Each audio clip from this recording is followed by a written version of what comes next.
Hey everyone, welcome back to English in Fluency. I'm Alex, and I am genuinely so happy you clicked on this video today, because what we're going to do together right now is something that most English learners never actually practice, and I think it's one of the biggest missing pieces when it comes to really understanding native speakers in real life. Here's the thing. You've probably been studying English for a while, right? Maybe you've learned your grammar rules, you've built up your vocabulary, you can follow along with textbook dialogues just fine. But then something happens. You're watching a TV show, or you're in a real conversation with someone, and suddenly the person says something like, "I'm not 100% sure, but I think the meeting might be on Thursday." And you sort of freeze for a second.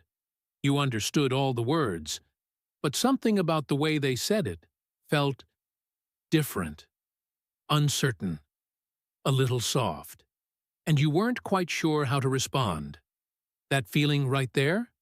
That's what we're solving today. By the end of this video, you are going to be able to hear uncertainty in the way real people speak. Not just textbook English. Real, everyday, natural English. You'll be able to catch the exact words and phrases that native speakers use when they're not 100% sure about something, when they're guessing, when they want to be polite and not too direct, or when they're thinking out loud and haven't quite made up their mind yet. And the best part?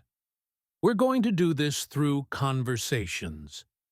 Real, human conversations between real characters in real everyday situations.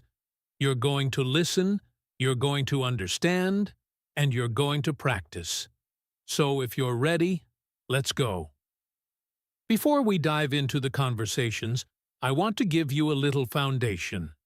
Just a small one, I promise. Think about the last time someone asked you a question, and you didn't know the answer for sure. What did you say? Did you say, "I don't know," and just leave it at that? Or did you say something more like, "I think so," or "maybe," or "I'm not really sure, but possibly"? If you said something like that, then you already understand the basic idea behind expressing doubt. It's when we're not completely confident about something, but we still want to share our thought, our guess, or our impression. Native speakers do this constantly. I mean constantly. All day long. It's actually one of the things that makes English sound so natural and so human. When someone is 100% certain, they just say the thing. The train leaves at 6. Done. But when they're not sure, they wrap that information in little words and phrases that signal to the listener, "Hey, this is my best guess. Take it with a small grain of salt." And here is exactly why this matters for your listening.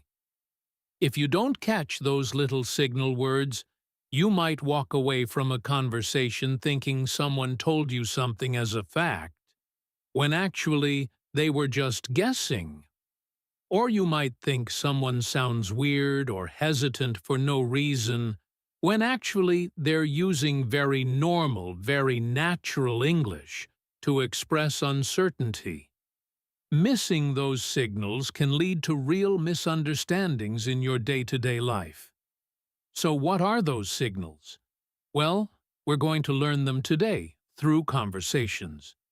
We'll hear each situation, talk through what's happening, and I'll point out every expression of doubt, so your ear can really start to tune in. And then, after each section, we'll do a little practice together. Sound good? Perfect. Let's get into our first conversation. Our first conversation happens between two colleagues at a company. Their names are Petra and Dominic. They both work in the same department at a mid-sized company, and they're talking in the hallway before a meeting. They're trying to figure out whether a new software update is going to happen this week or not. Listen closely, because Dominic uses quite a few expressions of doubt in just a short exchange.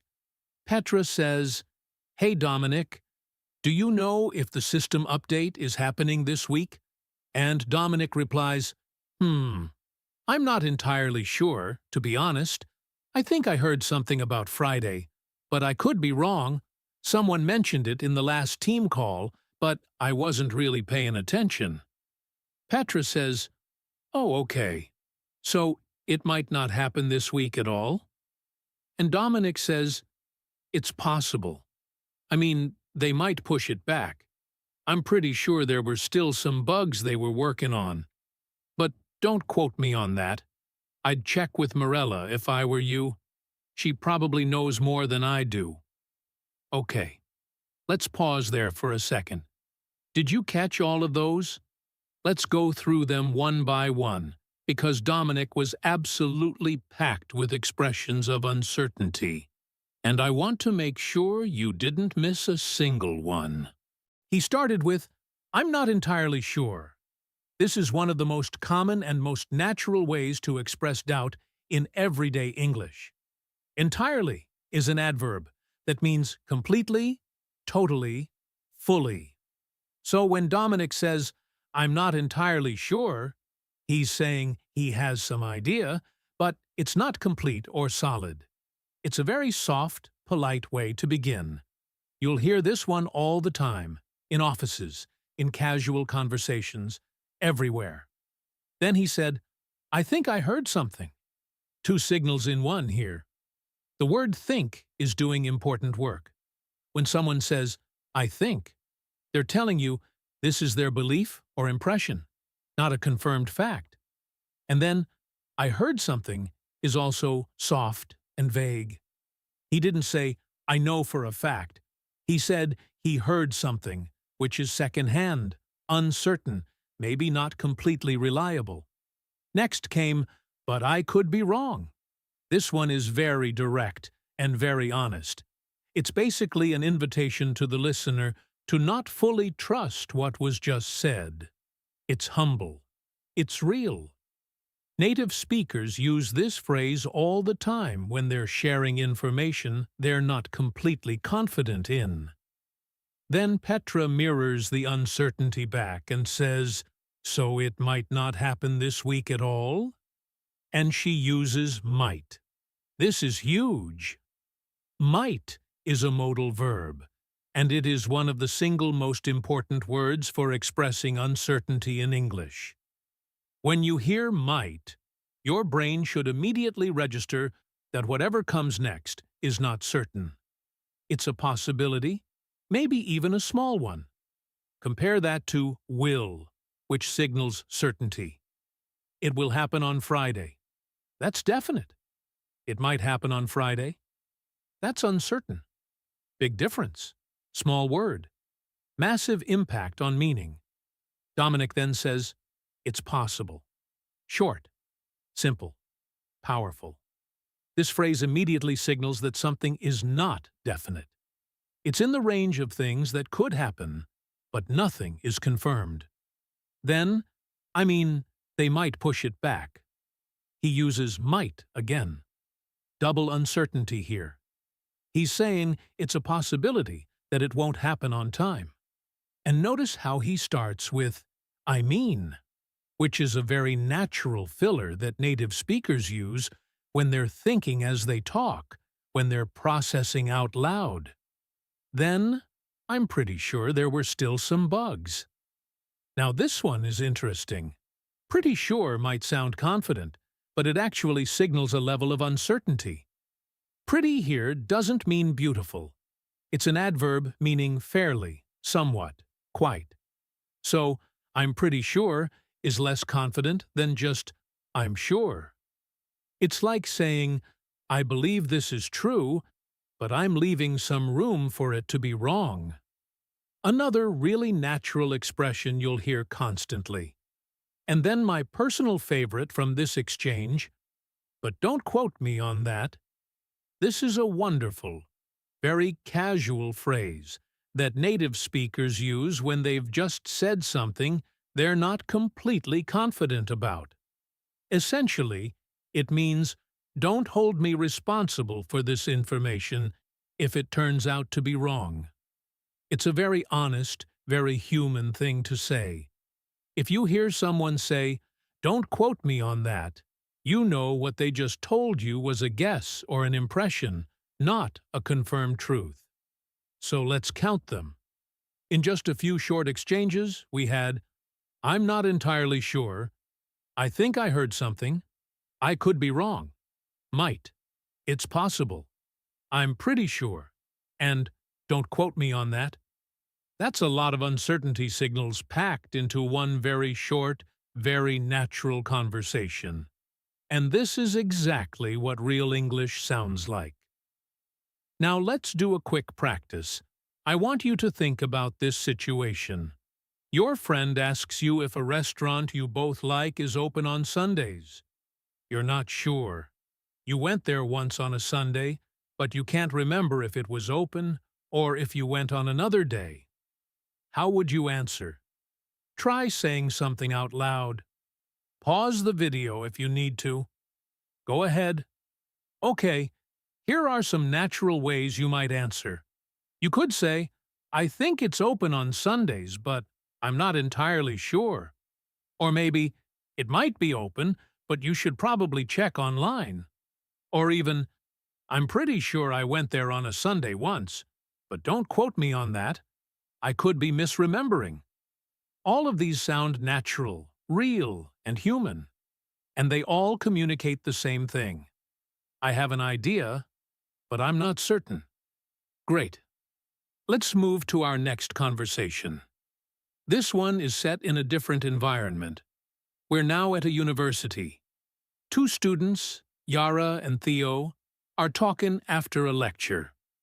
They're trying to figure out what the homework assignment actually is, because neither of them is completely sure they understood the professor correctly.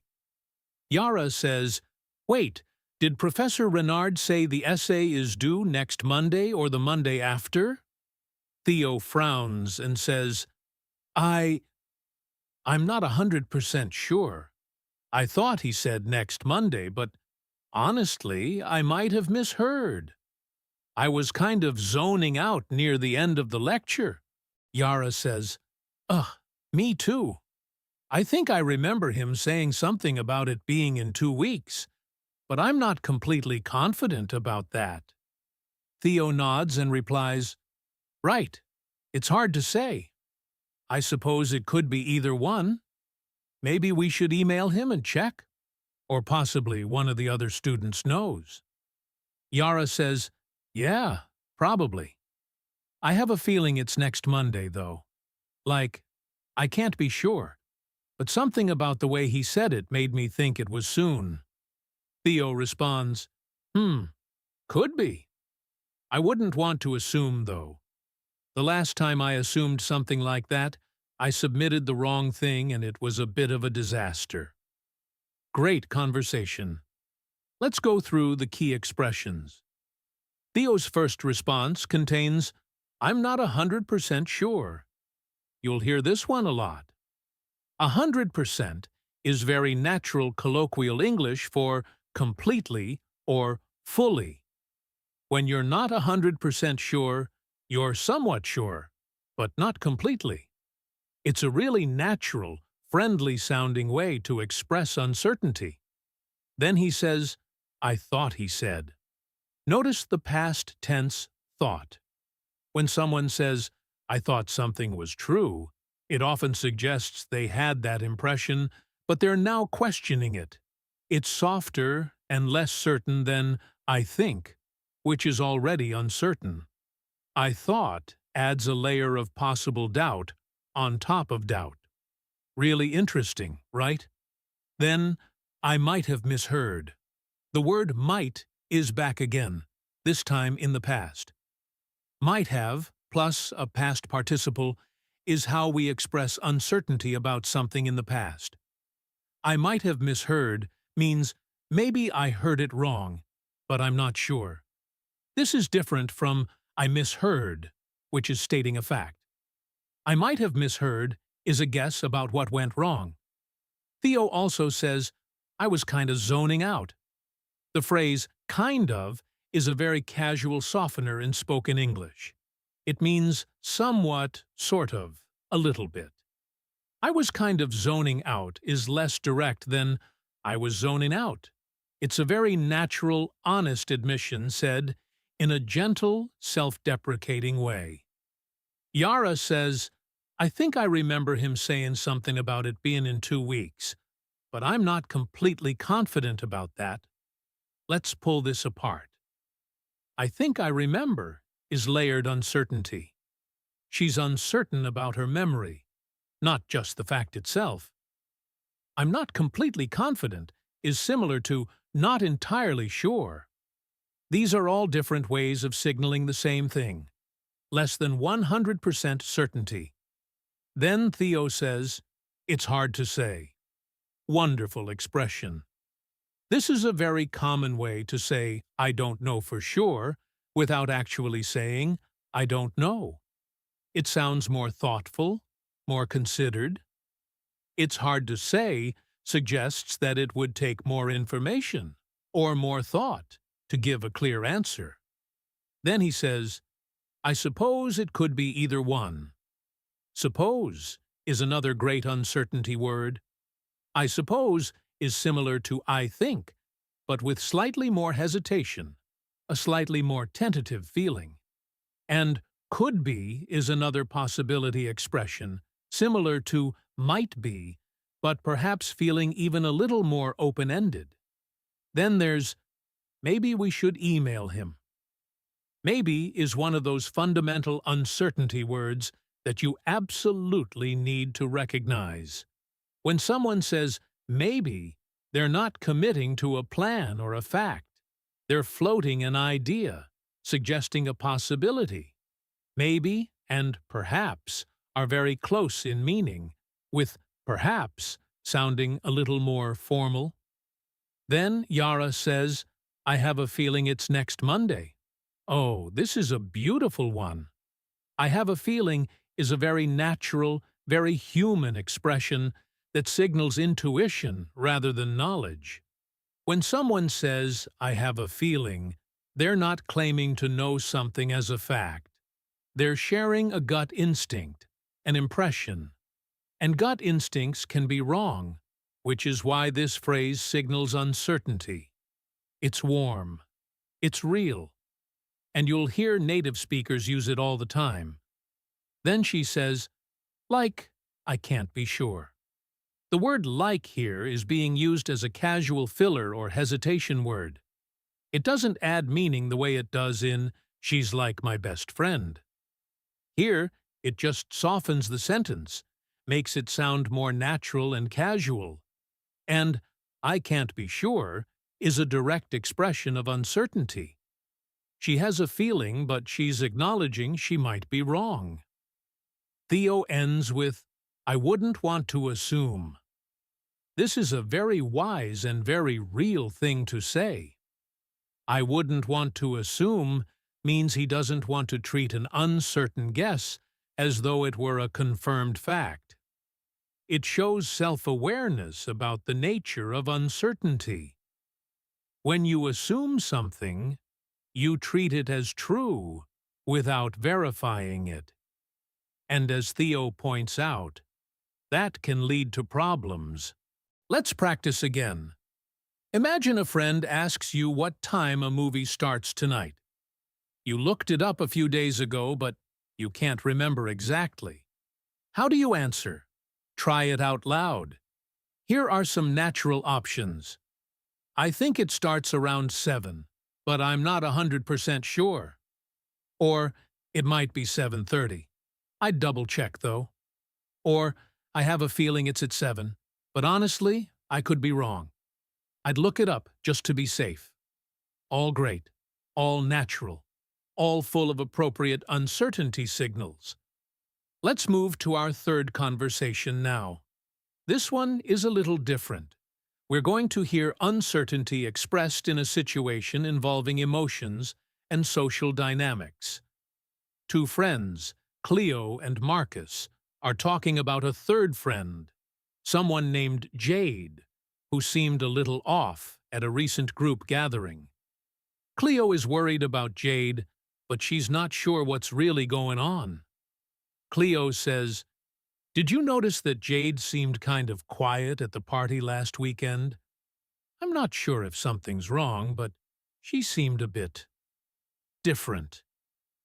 Marcus replies, "I noticed that too, actually. She might have just been tired. You know how she gets when she hasn't slept well. But then again, she did leave earlier than usual, so maybe something was bothering her." Cleo says, "Yeah, I don't know. I've been thinking about texting her, but I'm not sure if I should. Like, what if she just wants some space? I guess I don't want to intrude." Marcus says, "That's fair. It's hard to know, isn't it? She could be totally fine and just having an off night. Or she could be going through something. I suppose the safest thing would be to reach out gently. Maybe just send something low pressure, like you're thinking about her." Cleo considers this and says, "I suppose that makes sense. I just get the feeling something might be on her mind, but I can't really put my finger on it. Like, I could be reading too much into it." Marcus says, "Possibly. But if your gut is telling you something, it might be worth checking in. You know her better than I do." What a warm, real conversation. And it is absolutely full of the kind of uncertain language that friends use with each other when they're navigating sensitive human situations.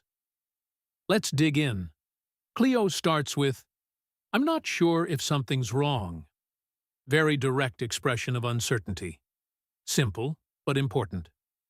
"I'm not sure if" is a phrase you'll use and hear constantly. It introduces a possibility without confirming it. Then she says, "Jade seemed a bit different." The word seemed is incredibly important here. Seem is a perception verb. It means this is what I observed or felt, but it may or may not reflect reality. She seemed tired is not the same as she was tired. Seemed adds a layer of subjectivity and uncertainty. It's saying, this is how it appeared to me, but I might be wrong.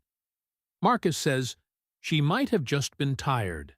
Again, might have, for past uncertainty. He's suggesting a possible explanation, not stating a fact. And just here softens it further, suggesting it could be something simple and not serious.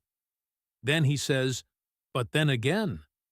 This is a great conversational phrase that signals the speaker is weighing two different possibilities. It's like saying, "on the other hand." It shows that Marcus isn't fully committed to his first explanation. He's thinking out loud and considering another angle. Then, maybe something was bothering her. Maybe, again. He's offering a possibility without committing to it. Cleo says, "I don't know." This is the most direct, stripped-down expression of uncertainty in English. But notice that it doesn't end the conversation. In real speech, "I don't know" is often the start of a more nuanced exploration of a topic, not a conversation stopper. It's a signal that the speaker is thinking, uncertain, and open to discussion. She then says, "I'm not sure if I should." Again, not sure if, to express uncertainty about the right course of action, not just about facts. Like, what if she just wants some space? This is a wonderful example of using "what if" to express a worried possibility. What if introduces a hypothetical scenario that the speaker is uncertain about, but a little worried about. It shows that Cleo is thinking about different possible realities. "I guess I don't want to intrude." The word "guess" here functions as a softener. "I guess" is slightly more uncertain than I think. It suggests the speaker is working something out, figuring out their own feelings as they speak. It's very natural, very human. Marcus says, "It's hard to know, isn't it?" We've seen "it's hard to say" before. "It's hard to know" is very similar, signaling that this is genuinely unclear and not easy to determine. Then she could be totally fine, or she could be going through something. Could be appears twice here, presenting two possible scenarios with equal weight. He's not choosing a side. He's acknowledging both possibilities with equal uncertainty. I suppose the safest thing would be suppose, again, and then he uses the conditional would be rather than is, which also adds a layer of tentativeness. He's not declaring what the right answer is. He's suggesting what seems like it might be the safer option, given the uncertainty. Cleo says, "I suppose that makes sense." Here she's echoing his use of suppose, which is very natural in conversation. People often unconsciously mirror each other's uncertainty language. Then she says, "I get the feeling something might be on her mind." Beautiful combination. "I get the feeling" is very similar to "I have a feeling," which we saw earlier. Intuition, impression, not fact. And then "might be on her mind" adds more uncertainty on top. She's guessing at something based on a feeling, which is itself uncertain. Double-layered uncertainty. "But I can't really put my finger on it." This is a wonderful idiom. "I can't put my finger on it" means I sense something is there, but I can't identify or articulate it exactly. It's an expression of vague, uncertain perception, and it's very commonly used by native speakers. Like, "I could be reading too much into it." Reading too much into something means interpreting it as more significant than it actually is. So here, Cleo is expressing doubt about her own perception. She's uncertain whether her impression is accurate or whether she's overthinking. "I could be" makes this a possibility, not a statement. Marcus says, "possibly." One word, used alone as a complete response. This is actually very common in spoken English. Possibly, on its own, is a polite, gentle way of saying, "That's a valid possibility. I'm not ruling it out." It's uncommitted and open. And then, "it might be worth checking in." "Might be worth" is such a useful phrase. It's a polite, uncertain way to recommend something without being pushy.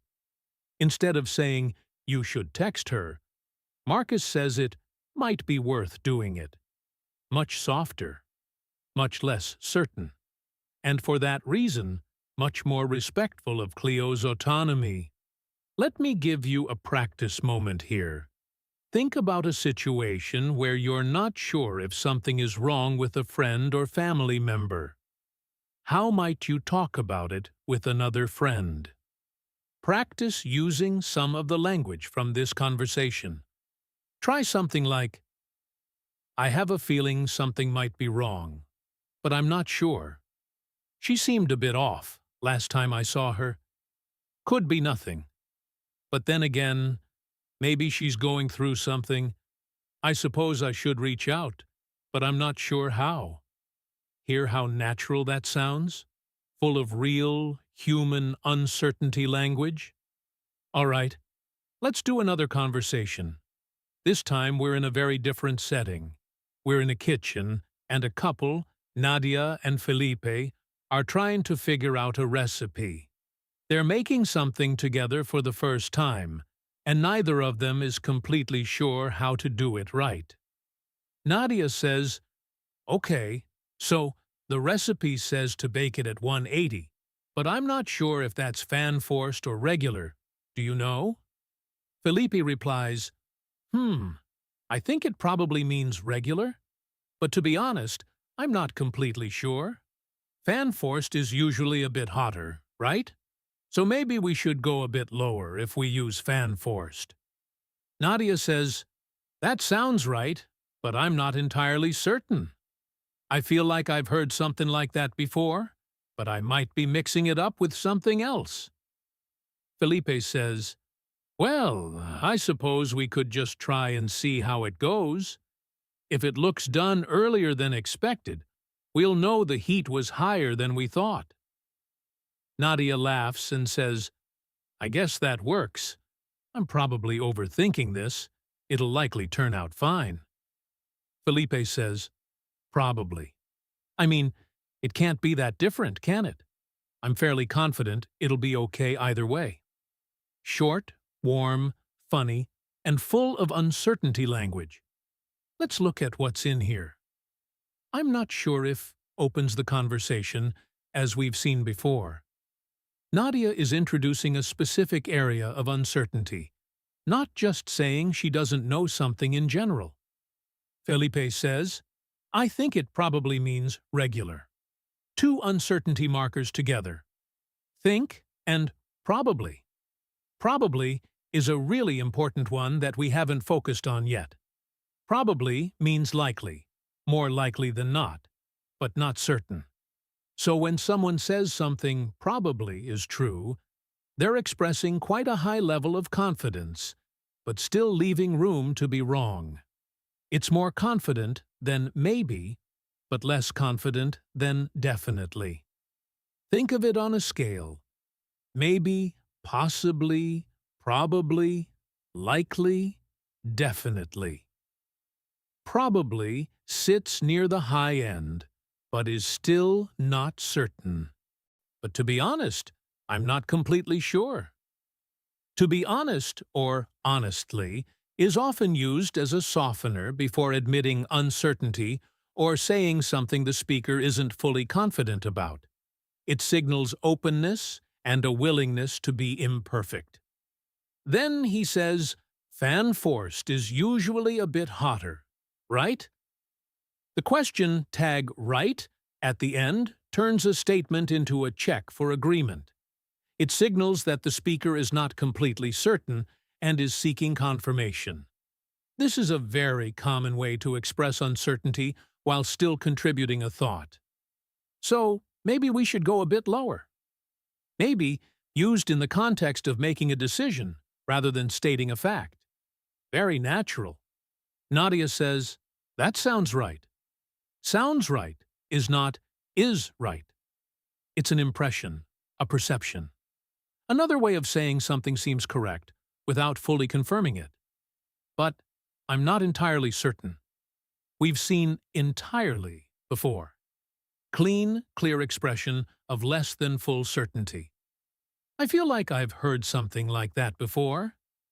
I feel like, when used this way, means my impression is, or it seems to me. It's not an emotion exactly. It's a perception, an impression. And it signals uncertainty because feelings and impressions can be wrong.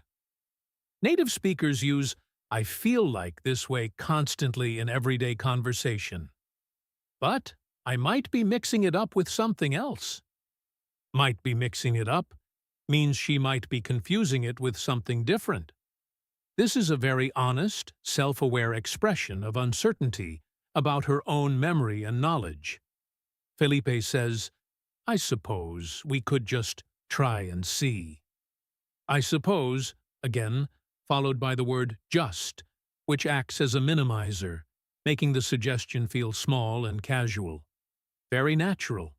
Nadia says, "I'm probably overthinking this." Probably. Again. She's not sure if she's overthinking, but she's guessing that's what's happening. It'll likely turn out fine. Likely is similar to probably, in that it signals high possibility without certainty. It'll likely be okay means there's a good chance it will be okay, but no guarantee. Felipe says, "Probably." Again, used as a standalone one-word response to agree with the expressed likelihood. And then, "I'm fairly confident it'll be okay either way." Fairly confident is very similar to pretty sure. Fairly is another of those adverbs that reduces the strength of what follows. Confident on its own would sound very sure. Fairly confident is a softer, more modest version.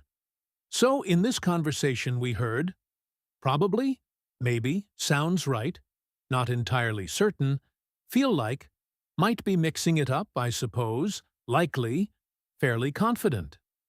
Rich and varied uncertainty language in a completely ordinary, everyday kitchen conversation. Let's practice again. Imagine you're trying to help a friend fix something at home, like a leaking tap, and neither of you really knows what you're doing. Try having that imaginary conversation out loud, using some of the uncertainty expressions we've covered. Maybe you'd say something like, "I think you have to turn this part, but honestly, I'm not completely sure. I feel like I've seen my dad do this before, but I might be mixing it up with something else. It'll probably be fine, though. I'm fairly confident we can figure it out." Notice how that sounds? Real, human, uncertain in a completely normal way. Now let's do something a little different. We've done a lot of listening and analyzing, and that's been wonderful. But I want to give you a slightly longer, more flowing conversation to really test your ear. This is the most important listening section of the video. Two co-workers, Simone and Ruben, are talking about whether their company is going to announce layoffs. It's a sensitive topic, and notice how they navigate uncertainty very carefully throughout. Simone walks up to Ruben's desk and says, "Hey, Ruben, have you heard anything about the restructuring? I keep seeing things in the internal newsletter, but I'm not really sure what it means for our department." Ruben leans back and says, "Yeah, I've heard a few things, but nothing concrete. I think upper management is still figuring things out, to be honest. I've heard people say there might be some changes, but whether that affects us specifically, I honestly don't know." Simone frowns and says, "Right. I guess I've been trying not to read too much into it, but it's hard not to worry a little, you know? I have a feeling things might shift. I just don't know in which direction." Ruben nods and replies, "That's fair. I suppose it could go either way at this point. I mean, from what I understand, the company is doing reasonably well financially, so it might not be as bad as some people are suggesting. But then again, I could be wrong. I don't have access to the financial reports, so I'm kind of guessing here." Simone says, "No, same. I probably shouldn't be worrying as much as I am. It's just, when things are unclear like this, it's hard to know what to think. Does anyone in your circle have a better sense of what's going on?" Ruben says, "Possibly. I think David in finance might know something, but he hasn't said anything directly. He seemed a bit guarded the other day, which makes me think something might be happening. But again, that could just be my imagination. I tend to overthink things sometimes." Simone laughs softly and says, "Don't we all? Well, I suppose we'll find out soon enough. I'm fairly hopeful things will be okay. But I guess only time will tell." Ruben replies, "Exactly. And until then, I suppose there's not much point in speculating too much. Whatever happens, we'll deal with it." Okay, this one is longer and more nuanced. Let's go through the key moments together. Simone opens with, "I'm not really sure what it means." Not really sure is softer than not sure. Really amplifies adjectives when positive, but when used with negatives like not sure, it actually deepens the uncertainty slightly. I'm not really sure sounds more genuinely uncertain than just I'm not sure. very natural, very spoken. Ruben says, I've heard a few things, but nothing concrete. Nothing concrete is a wonderful way to express that information is vague, unverified, not solid. Concrete here means definite, confirmed, specific. So, nothing concrete means he's heard vague things, but nothing certain. I think upper management is still figuring things out. Think plus a present continuous suggests a process still in motion, adding to the sense of uncertainty. Nothing is decided yet. I've heard people say there might be some changes. Second-hand information plus might. Two layers of uncertainty stacked together. He heard it from others, and what he heard was itself uncertain. Whether that affects us specifically, I honestly don't know. I honestly don't know is a very open admission, and the word honestly signals that he's being transparent about his lack of knowledge, not trying to pretend he knows more than he does. Simone says, I guess I've been trying not to read too much into it. Guess softens and shows she's figuring out her own feelings as she speaks. Read too much into it means interpreting things as more significant than they are, which circles back to the idea we saw earlier with Cleo. I have a feeling things might shift. Two beautiful uncertainty signals together. I have a feeling for intuition, and might for possibility. Not knowing, just sensing. Ruben says, I suppose it could go either way at this point. Suppose plus could plus either way, which means he's not leaning toward one possibility over the other. Maximum openness to uncertainty. From what I understand, the company is doing reasonably well. From what I understand is another really useful phrase. It signals that the information comes from the speaker's own limited understanding, not from confirmed facts or official sources. It's honest and appropriately uncertain. It might not be as bad as some people are suggesting. Might not expresses a possible positive outcome, but without certainty.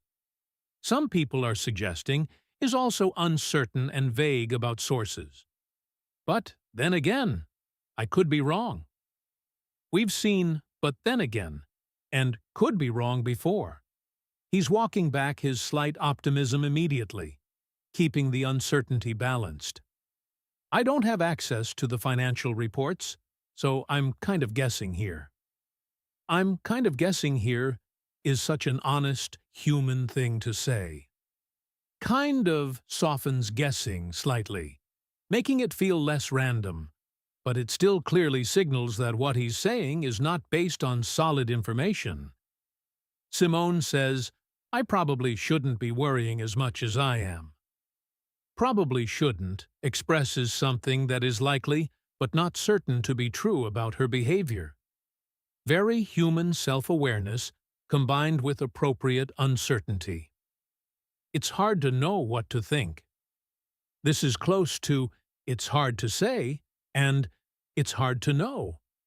When something is genuinely unclear, native speakers often frame it as difficulty of knowing rather than simply saying, I don't know. It sounds more thoughtful. Ruben says he seemed a bit guarded. Seemed, again, for perception versus fact. He's describing his impression of David's behavior, not stating a confirmed observation, which makes me think something might be happening. This is cause and effect in uncertain language. The behavior he observed leads him to a possible conclusion, but he phrases that conclusion with might be happening, rather than stating it as fact. But again, that could just be my imagination. Could just be my imagination is such a relatable, human expression. It means he's aware that his interpretation might be wrong or exaggerated. Very self-aware, very humble. Simone says, I'm fairly hopeful things will be okay. Fairly hopeful is not very hopeful, or certain things will be okay. The fairly reduces the confidence, but there's still a warmth and optimism there. I guess only time will tell. I guess at the start. And only time will tell is itself an expression of uncertainty. It means we can't know right now, and we'll have to wait to find out.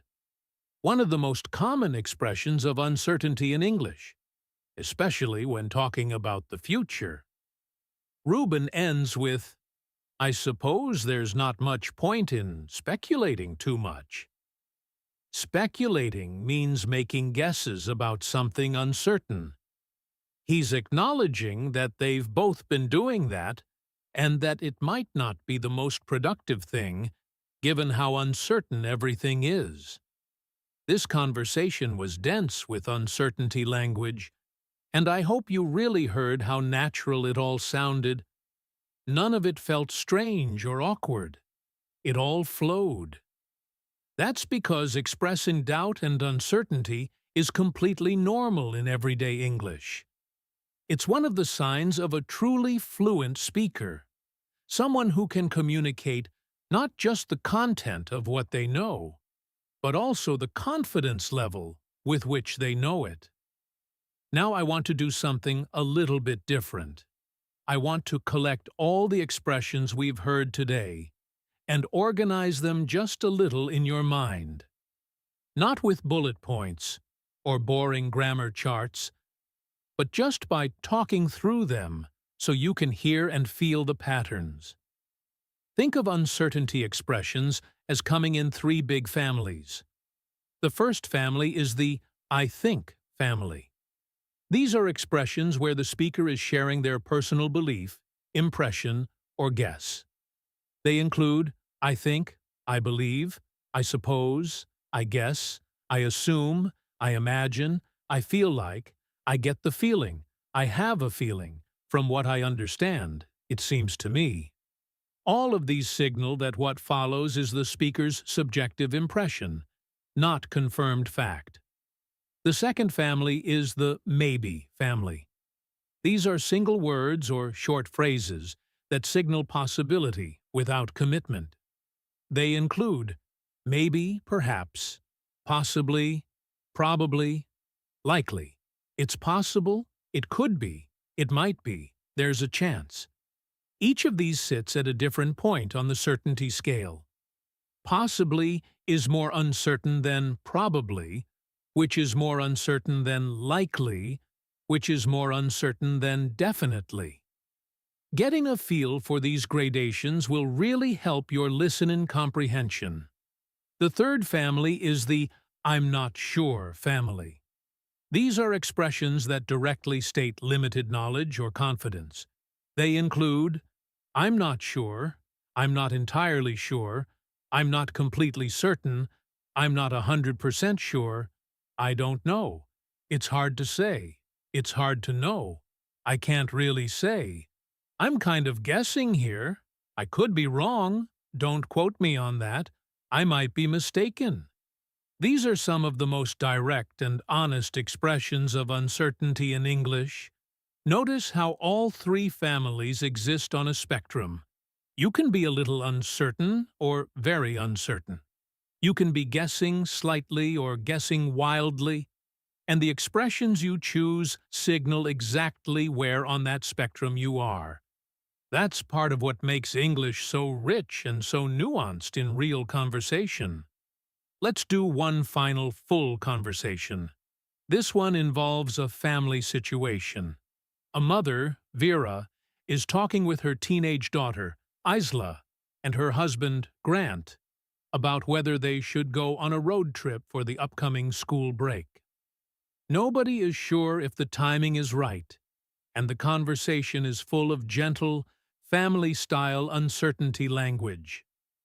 Vera says, "So I was thinking, should we maybe try to do that road trip we talked about? It's the school break next month, and I think it might be a good time. But I'm not sure if we can afford it right now, to be honest." Grant replies, I've been thinking about it too. It might be doable if we keep it simple. I mean, if we stick to closer destinations, it could work out. But I'm not 100% sure about the timing with work. I think I might have a couple of commitments that week, but I'd have to check. Isla looks up from her phone and says, "Wait, are we actually going somewhere?" Like, I thought that was kind of a joke. Vera laughs and says, "No, I mean, maybe. We're just talking it through. Nothing's decided yet." Isla says, "Okay. Well, I guess I'd be okay with it. I'm not sure where, though. I feel like we always go to the same places. Could we maybe try somewhere different this time?" Grant says, "I suppose we could. I've heard good things about the coastal route, but I'm not sure how long the drive is. It might be too far for a short break. Though it's possible we could stop overnight somewhere." Vera nods and says, "That could work. I'm fairly open to that idea. I'd just need to sort out the budget, and I suppose we'd need to book ahead if we're thinking of staying somewhere. I'm not sure how busy it gets this time of year." Grant says, "Probably not too bad for mid-break. But honestly, I'm not certain. We'd need to look it up." Isla says, "I think the coastal towns get pretty busy in peak season, but I'm not sure when that is exactly. Maybe it's still okay?" Vera says, "Let's look it up properly tonight and see what seems realistic. I have a feeling it could be a really nice trip, but I want to make sure we're not setting ourselves up for stress." Grant smiles and says, "Agreed. It could be wonderful, or it could be a total disaster. Probably somewhere in between, knowing us." They all laugh. What a warm family exchange, and it is full of real, natural uncertainty. Let's highlight the standouts. Vera starts with, "Should we maybe try?" Even the suggestion of a plan is hedged with maybe. Very natural when floating an idea you're not sure about yet. "I think it might be a good time." Think plus might. Double uncertainty, as we've seen. She's sharing an impression, not making a firm plan. "But I'm not sure if we can afford it, to be honest." She adds, "to be honest," as a softener, a signal that she's being open about a concern. Very genuine. Grant says, "It might be doable if we keep it simple." Might be doable is a great phrase. Doable means manageable, possible to do. And might be doable is less certain than it's doable or we can do it. "I think I might have a couple of commitments." Again, think and might together. He's not even sure about his own schedule. Very human. "But I'd have to check." This phrase is interesting because it signals the speaker knows they need more information before they can be certain. It's an honest acknowledgement that the current level of knowledge is insufficient for certainty. Isla says, "I thought that was kind of a joke." Past tense thought again, signaling a possibly wrong prior assumption.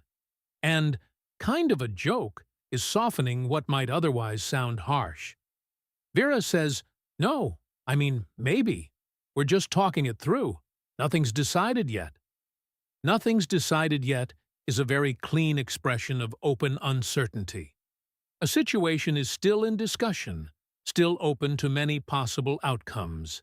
Isla says, "I guess I'd be okay with it." Guess, again, as a soft commitment. She's not refusing, but she's not enthusiastic either. The guess signals a lukewarm, uncertain acceptance.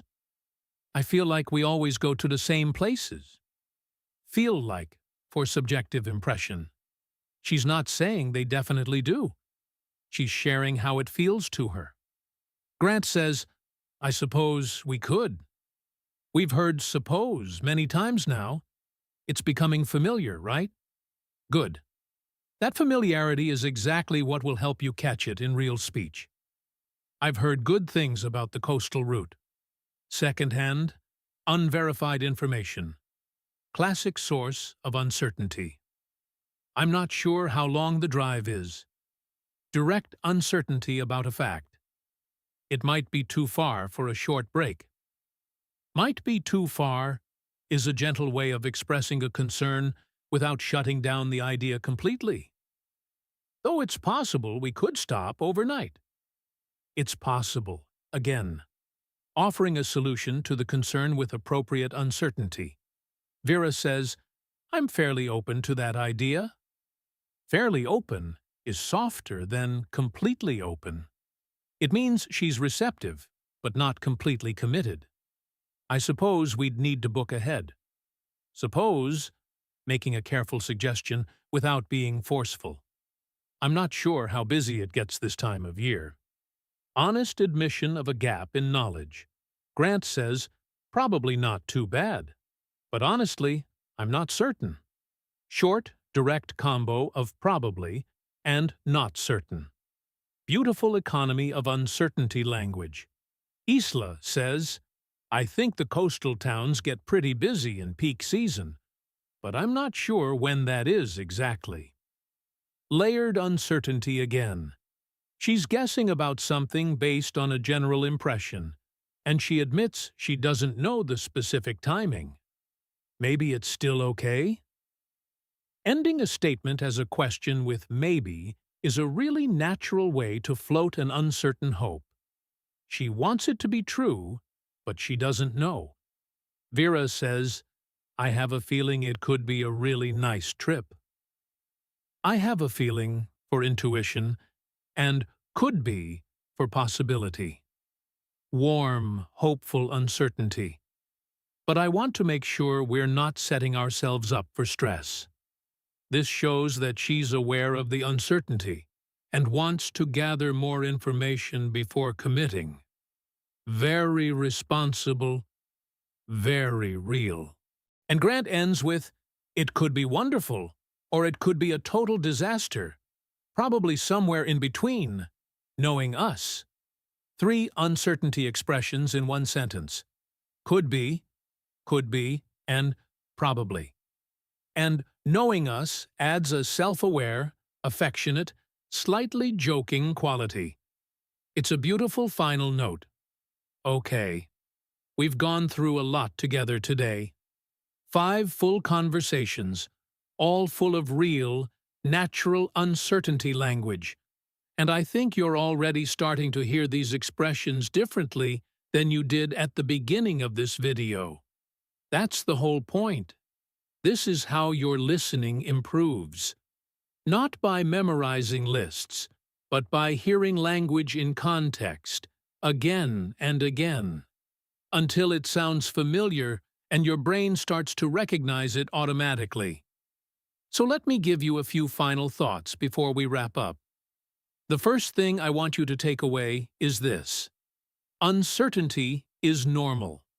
It's not a sign of weakness or poor language skills. In fact, expressing uncertainty appropriately is a sign of intelligence and social awareness. It shows you understand the difference between what you know and what you're guessing. And in English, that distinction matters enormously. The second thing is that these expressions work together in layers. Speakers don't just pick one expression per sentence. They often combine them. I think it might be possible, but I'm not entirely sure. That's normal. That's real English. The third thing is that context matters. The same expression can feel different in different situations. I suppose, in a relaxed family conversation, is warm and gentle. I suppose, in a work email might feel slightly cold or reluctant. As you keep listening, you'll start to pick up on those emotional textures, and that's when your understanding really deepens. And the fourth, and maybe the most important thing, practice producing this language, not just recognizing it. The best way to improve your listening is to also improve your speaking. When you start using these expressions naturally in your own speech, you'll begin to hear them more clearly in other people's speech too. It's like learning a new word. Once you've used it yourself a few times, you suddenly start noticing it everywhere. So here's your challenge.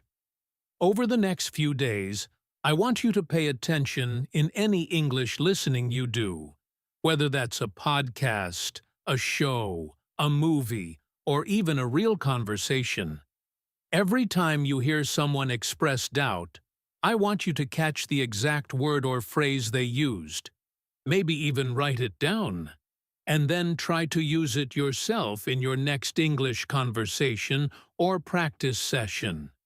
You'll be amazed how quickly you start noticing these patterns everywhere once you know what to look for.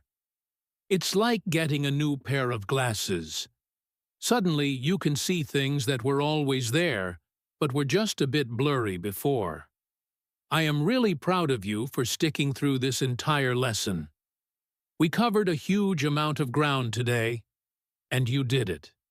If this video helped you, I would love it if you gave it a like and shared it with a friend who's also working on their English. And if you want more of this kind of real, natural English listening practice, hit that subscribe button and turn on notifications so you never miss a new video from English in Fluency. I'm Alex, and I'll see you in the next one. Keep listening, keep practicing, and remember, uncertainty is not a problem in language learning. It's just part of being real. Take care, everyone. See you soon. Now, before I let you go, I want to give you something extra today. Because I feel like we've only just scratched the surface of how rich this topic really is, and I want to make sure you leave this video feeling truly equipped. So we're going to do one more deep dive together. This time, instead of just listening, I'm going to walk you through some very specific scenarios and teach you how to respond in the most natural and authentic way possible when you hear uncertainty from a native speaker. Here's something a lot of learners struggle with. They know how to express their own uncertainty, but when someone says something uncertain to them, they don't always know how to respond appropriately. They might respond as if the uncertain thing was a confirmed fact, which can lead to confusion or miscommunication. Or they might feel awkward and not know what to add. So let's look at a few of those response situations now, because they're just as important as the expressions themselves. Let's say your English-speaking colleague, let's call him Brennan, says to you, "I think the report might be due on Wednesday, but I'm not entirely sure." How do you respond to that? If you respond with, "Okay, I'll have it ready by Wednesday," you've treated his uncertain guess as a confirmed fact. That could be a problem. A better response might be something like, "Oh, I'm not sure either. Maybe we should double-check with the manager?" Or, "It might be good to confirm. I think I saw an email about it, but I'd have to look." See how you're matching the uncertainty of the situation and building on the conversation in a natural way. Another situation. Your friend, let's call her Sasha, says, "I suppose the event starts at 7, but I could be wrong." A natural response might be, "Yeah, I thought it was around that time too, but honestly, I'm not 100% sure either. Probably worth checking the invite?" Notice how you used thought, not 100% sure, and probably. You're naturally mirroring the uncertainty register of the conversation. Or imagine someone says, "I have a feeling it's going to rain this afternoon, but who knows?" You might respond with, "Yeah, I kind of thought that too. The sky looked a bit gray earlier." Maybe we should bring an umbrella just in case. That maybe and just in case are perfect responses to someone else's uncertainty. They match the tone without treating the uncertain information as confirmed. This skill of responding appropriately to uncertainty is called calibrating your communication. When a native speaker is uncertain, they don't want you to respond as though they just gave you a hard fact. They want you to engage with the uncertainty, maybe add your own impression, maybe suggest a way to find out more, or simply acknowledge that you don't know either. This kind of mirroring and calibrating is what makes conversations feel natural and connected. Let's look at another layer of this topic now. I want to talk about how the same expression can shift in meaning based on intonation and context, because this is something that's really important for listening comprehension specifically, and it doesn't get talked about enough. Take the word maybe. In writing, maybe always signals uncertainty. But in speech, the way maybe is said can actually change what it means emotionally, even if the grammatical meaning stays the same. If someone says maybe with a flat or slightly cold tone, it can actually mean they're being politely evasive, or they don't really want to do something. Like if you ask a friend if they want to come to your party, and they say maybe with a flat voice and no enthusiasm, that's not really uncertainty. That's a soft no. The word is the same, but the tone tells you something different. On the other hand, if someone says, "Oh, maybe," with a bright, excited, rising tone, it could mean they're genuinely considering it, and they find the idea appealing. This is why pure vocabulary knowledge isn't enough for listening comprehension. You have to train your ear to hear the music of the language, the rhythm and melody of the voice, alongside the words. When something is genuinely uncertain, but the speaker still wants to help, their voice usually sounds warm and engaged. When something is uncertain because the speaker is avoiding commitment, the voice often sounds flat, slightly distant, or trailing off. These are things you can only learn through lots of exposure to real spoken English, which is exactly why videos like this one are so valuable. Let's talk about one more thing that I think will really stick with you. I want to share with you the difference between being uncertain about facts and being uncertain about feelings or intentions, because English uses slightly different language for each. When you're uncertain about a fact, you use things like, "I think the store closes at 6, or "it might be on the second floor," or "I'm not sure if the train has already left." All of these are about external facts in the world. But when you're uncertain about someone's feelings or intentions, the language shifts slightly. You'd say things like, "I think she might be upset about something," or "I'm not sure how he feels about it," or "I get the feeling she wasn't happy, but I could be wrong." Notice the addition of perception and emotion words: feels, feeling, upset, happy. The uncertainty here isn't just about facts, but about the inner world of another person, which is always going to be less certain than concrete facts. And then there's uncertainty about your own feelings, which is another whole layer. "I think I might be a little overwhelmed right now. I'm not sure how I feel about it, to be honest. I suppose I'm okay with it, but I'd need some time to think." This kind of language, uncertain language about your own emotional state, is something you hear a lot in therapy, in heart-to-heart conversations between friends, in moments of genuine self-reflection. It's very human, very real, and very important to recognize. Let me give you one more practice conversation, a shorter one, that really focuses on emotional uncertainty.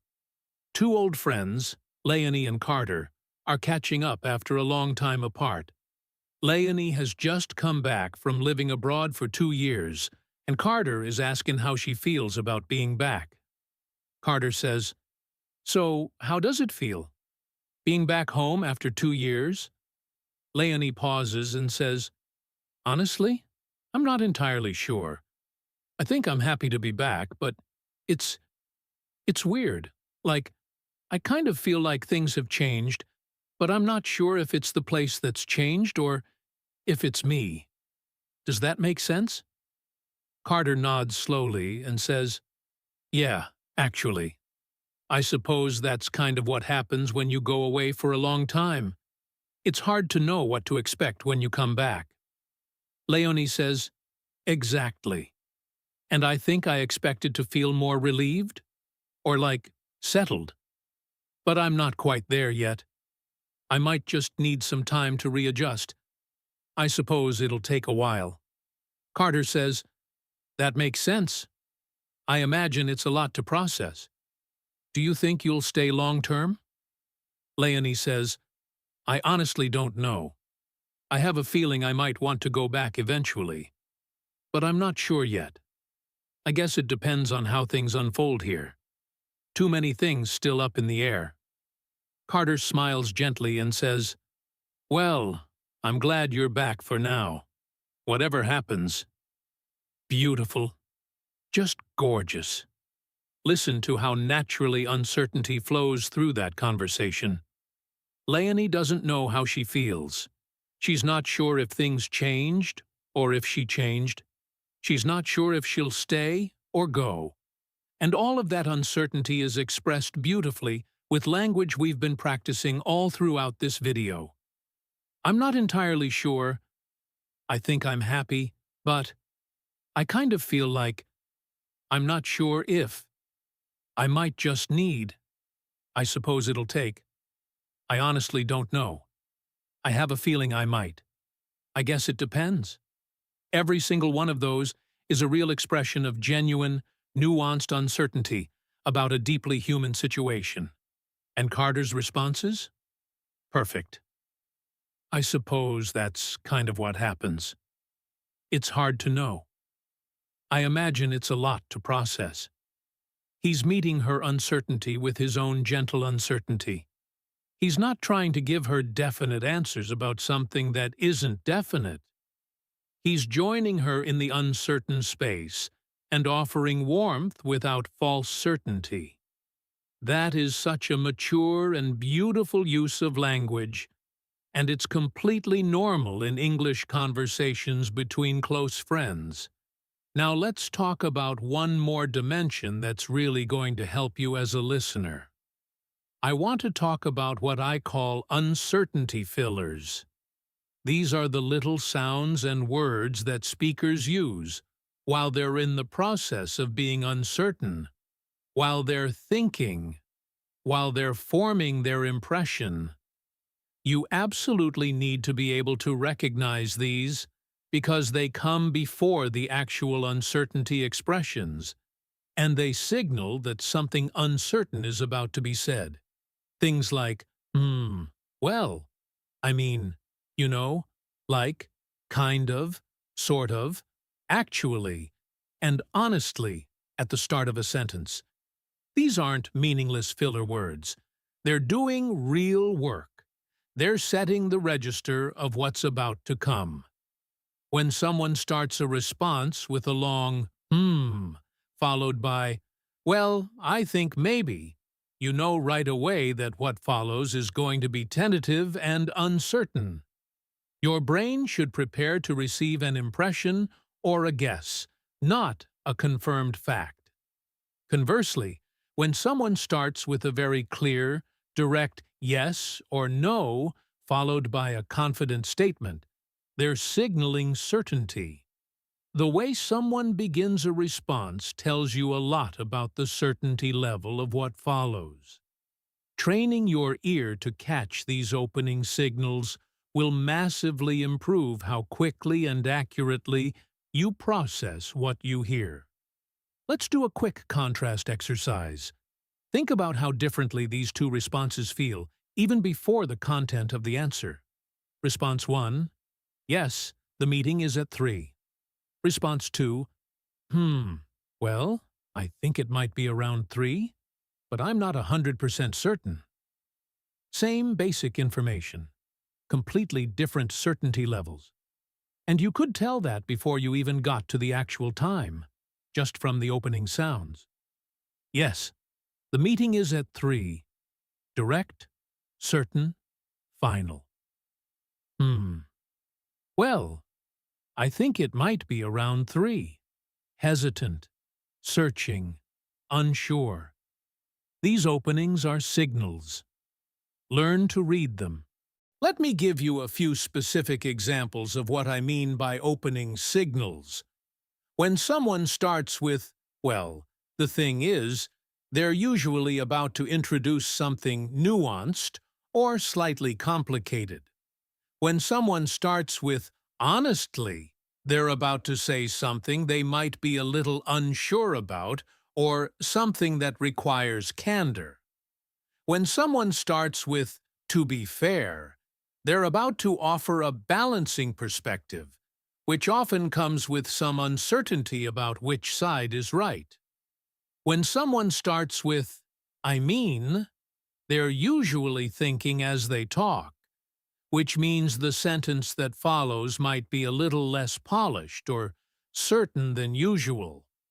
And when someone starts with actually, they might be about to correct something or offer a different perspective, which can signal that the standard assumption isn't fully reliable. None of this is something you need to memorize or study as grammar rules. Just let your ear absorb it.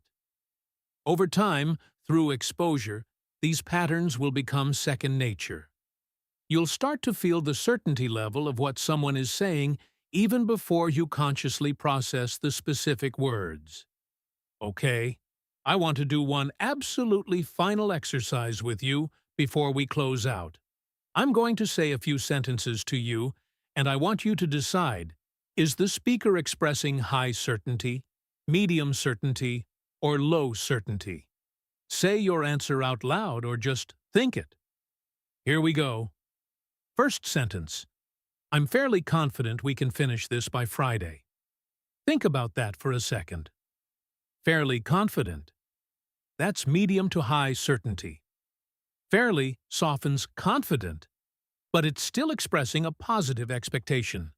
Medium-high certainty. Second sentence. I suppose it might be possible, but I'm really not sure. What do you think? I suppose. Might be possible. Really not sure. That's low certainty.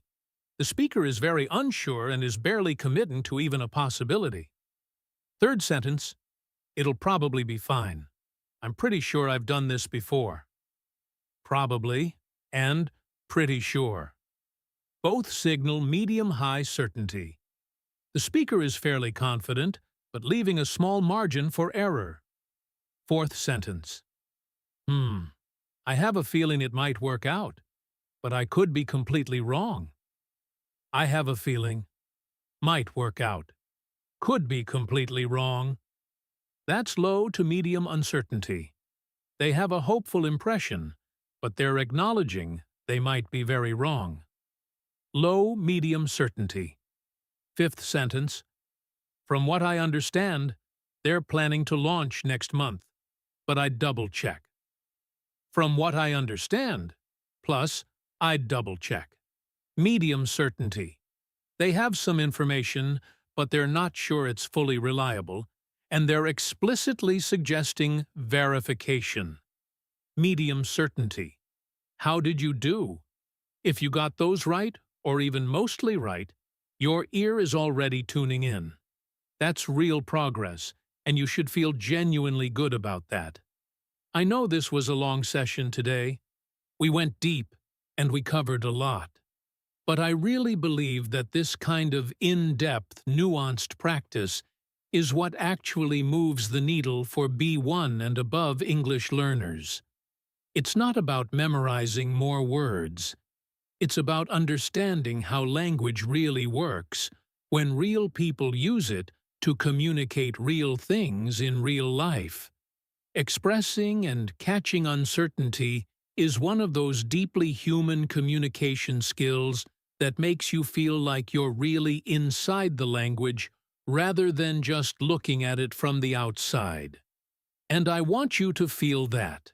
I want you to have the kind of English where you not only understand the words, but you understand the meaning behind the words, the confidence level, the emotion, the intent.